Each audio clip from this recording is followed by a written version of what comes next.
Anja and I'm back with another video for Ophelia Talks. And today we are going to join together squares in an invisible way. Now I am going to be using these example squares here. As you can see, I've got two very pale ones, which I will join in a moment with white, and yes, it will be invisible. But of course, for the tutorial, I am going to use a contrasting yarn so you can see really well what I am doing. And yes, then it will be visible, but that's just for demonstration purposes, of course.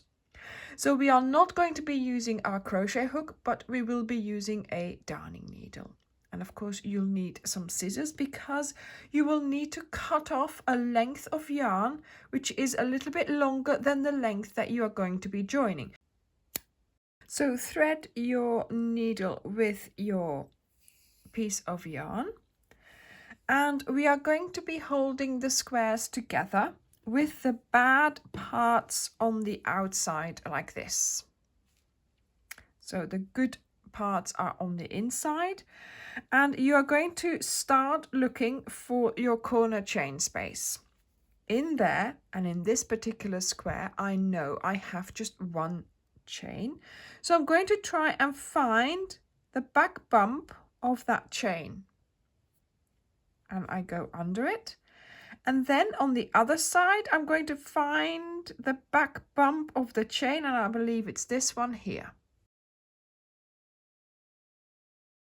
So I'm going to pull that through.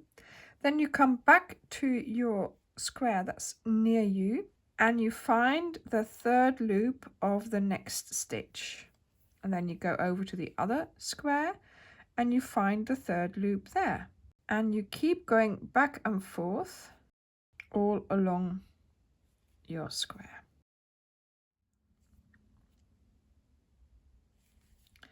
Now, as you can see, it looks like my yarn is nearly finished. But in fact,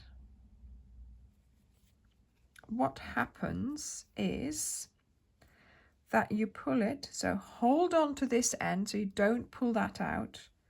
You pull it,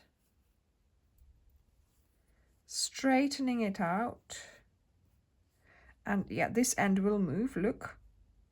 Yeah, so make sure you don't pull that out because then it'll be out.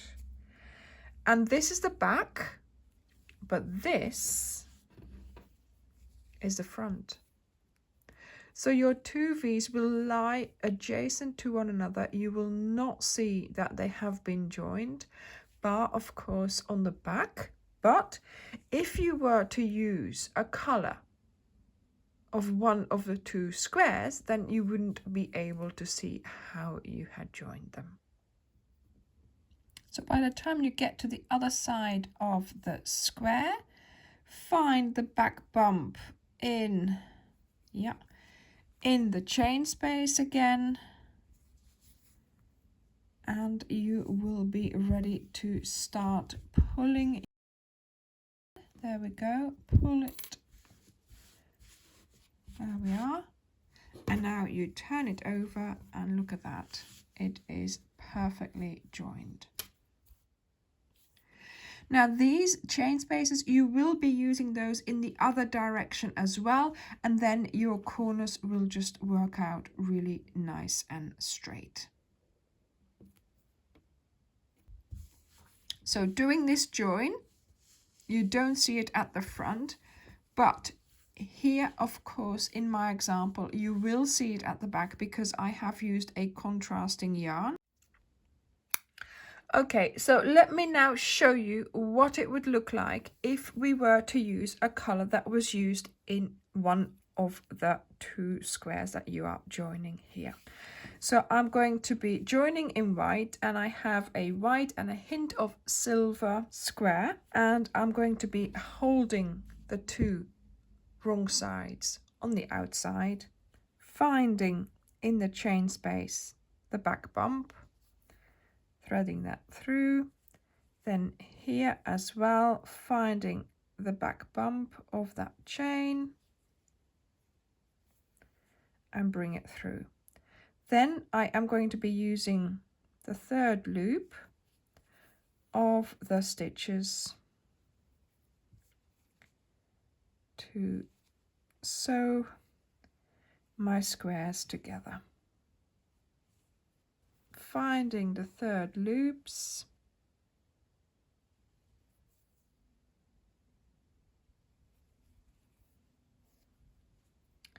And then we'll pull the yarn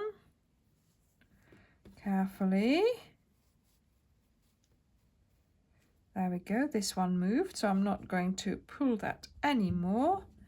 And then when you look at it, look, the V's lie nicely next to each other, but here you can't even tell how that was put together.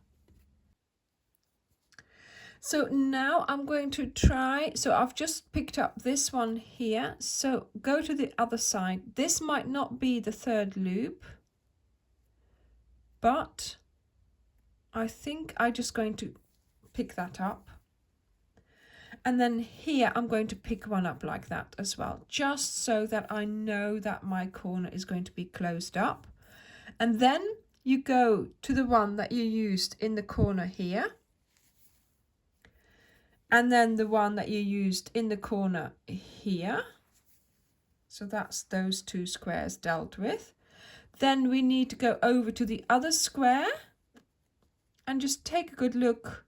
See where you think you might be able to go in. This is quite a big one. I don't know whether that is actually my V or not. No, it isn't. And it is the right one. So that's good. And then now here into this one. And we have traveled across the corner there.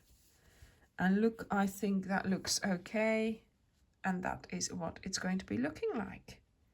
So there we go. So now we continue along our square and complete the vertical ones as well.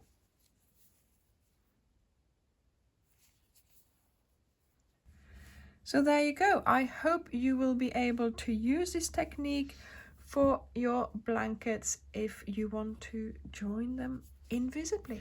So first you do all your horizontal lines, then you do all your vertical lines. Thank you very much for watching, and I will see you in the next video. Bye!